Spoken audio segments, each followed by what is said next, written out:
Most New Yorkers dream big, even while living in small spaces. Not Robert and Cortney Novogratz. They're giving us all apartment envy. The husband and wife duo behind the eclectic interior design and decor brand snatched and made a 7,200 square foot townhouse their own. And they're giving only me the exclusive tour. We've bought gun shops, parking lots, nightclubs, anything that could be a house. If it's kind of small enough and it says Cortney and Robert, we're like, okay, let's take it on. We'll also hit up their favorite coffee spot and stroll by a few of their projects right here in Manhattan. Let's find out what it's like to be at the top of the design game. I'm the New York Post luxury real estate columnist, and this is Gimme Shelter.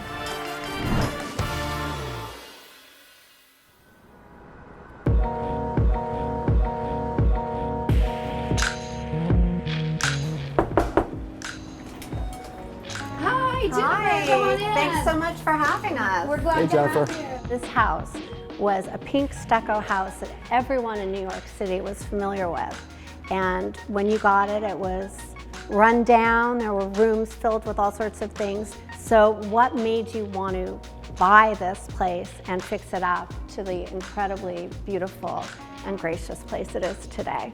Well, like many New Yorkers, we've always passed this building and never thought it would come available for sale. And when it did, I was just like, oh my gosh, I need to get inside. I was a little disappointed at how bad it looked on the inside, but we love old homes, we love old buildings, we love to create and bring things back to life, and so we knew this was the perfect project for us. Was there ever a moment when you thought, oh my God, it's too much, we took on too much the entire time? The funniest thing, we fell in love with the color pink. So we were like, oh my God, we're gonna have a pink townhouse. And then Landmarks spent about a year determining we can't do pink. At the end of the day, they said, you have to do more of a golden color. Now, what brought both of you to New York? Yeah, we actually met at a party in North Carolina many years ago. Fell in love, dated long distance, and knew we wanted to do something bigger with our lives, and New York was the only place to do that. Yeah, I'm one of 7 kids, and all 7 now ended up in Manhattan. My mom was raised in Woodside in Queens. We'd come up from Alexandria, Virginia, where I grew up. We were like, New York was just so incredible, and I always felt I'd live here at one time. This is now your 30th year doing design projects in New York City, which is incredible and very hard to believe. You have a new book coming out this fall, and we want to hear some of your favorite stories over the last 30 years. Our very first house, which was, again, a condemned building in the middle of Chelsea, it was a single room occupancy, and we bought that with very little money. At the same time we were planning our wedding. It had no running water, it had had a fire, and so in one sense we kind of knew exactly what we were doing and we had no clue what we were doing, and that's literally how we are still today. I never really want to stop creating and repairing places that have been neglected along the way. We also, when we started Chelsea, there was no internet, there was no cell phones. You found people to work for you out of the yellow pages. We've bought gun shops, parking lots, nightclubs, anything that could be a house and a place to shelter our 7 kids, adding kids along the way. We definitely see, a building, and we just, if it's kind of small enough and it says Cortney and Robert, we're like, okay, let's take it on. And everyone says, oh my God, how can you raise a family in New York City? That's the craziest thing people have ever heard. What's your response? I think it's harder elsewhere, because you have to drive everywhere, and again, it is an expensive city, but where there's a will, there's a way. I mean, I think I was a New Yorker, even though I grew up in South Georgia. There was not another option of anywhere for me to live. Personally, I wanted to come to New York, and I'll do anything it takes to stay.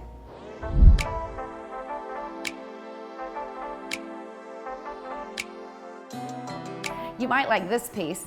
This is by a British artist named Anne Carrington. She's one of our dear friends, and it's made out of spoons. Yeah. So we definitely move it around depending on what kind of parties we're having. And then into the kitchen, we love an open concept because the heart of the home is the kitchen. And so as soon as our kids come with all their friends to the front door, I can see them. Everybody comes on in. So this is definitely how to live in New York. I love gardening. In fact, every tree came from the Berkshires, except that one massive tree was here. We were able to save. And then again, the whole back, because you would not believe what it used to look like. Robert and I always choose to do the master bedroom in the middle of the house and have the kids take all the stairs above us. So Smart idea. First floor is hangout floor, second floor is the master bedroom, and then everybody's above us. So we're on a kind of mezzanine level here. Tell us what this was before. The house was in such despair. It was really hard to navigate and see. But we created this kind of hangout room where, believe it or not, Jennifer, we can have about 5 or 6 fit on that sofa. It's bigger than it looks. So we have movie nights up here, but a lot of times we have performances. We've had where sometimes the bands are up here or down in the big room. My favorite place is on this rooftop, having a glass of wine and looking at the Empire State Building, and then behind us is the Freedom Tower. So it really feels like I'm home. So Courtney, this is the 5th floor, right? Yes. And there was nothing here before. They did not have a rooftop garden. They actually didn't utilize the garden because the owner had been here her entire life. And so, you know, to maintain a house, you know, I'm sure it was overwhelming for her in her final days. But we were able to kind of save as much as we could, and the goal was to really utilize this as a beautiful roof. With that, it's time to take a stroll. We are here at Joe Coffee, and we are going to learn a little bit about why you two love this place so much and a little bit more about this neighborhood. Well, the coffee's strong, which Robert and I definitely are coffee drinkers. We have experienced the Village for a long time, even though we maybe were in Soho or, you know, Chelsea. A lot of our friends own a lot of the restaurants here. So, you know, they've been working for 30 years together too, and so it's really fun to, you know, kind of support local restaurants and stores and the kind of, you know, small businesses.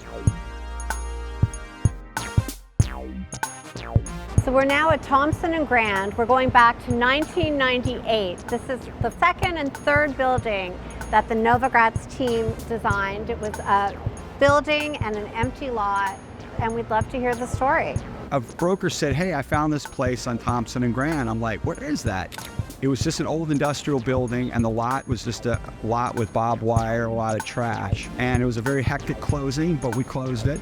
Within 6 weeks, we got an offer for double what we paid for the building on the lot, just for the lot. So You were in the right place. Yeah, dumb luck, blind luck, and we had a lot of luck on our side. And a little ignorance is bliss. And what were some of the challenges?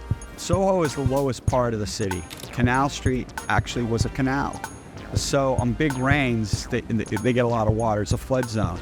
So 22 Thompson, if you see there's steps there, we had to raise the steps 3 feet because the month we finished, after 9 months of work, we got flooded.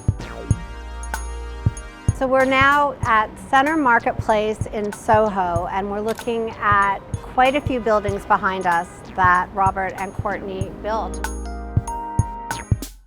For us, creating homes for families, for ourselves, we wanted to figure out how we could make urban living suburban living, and so we actually put a basketball court on the roof of one of our townhouses here. And so the kids could play and shoot hoops, and the younger ones learned to ride their bikes, and it was another way to bring kind of our backyard and vertical living on our rooftop. And we bought 4 buildings. We didn't really have the money to buy all 4, but we did. We bought building 1 and 2.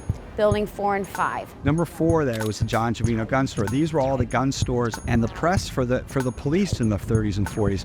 People would come for like 6 months, ring the doorbell looking for the gun shop, and we're like, it's no longer here. Like I said, a gun shop, a parking lot, a nightclub, anything that you can bring the people you love within 4 walls and build it, it can be a home.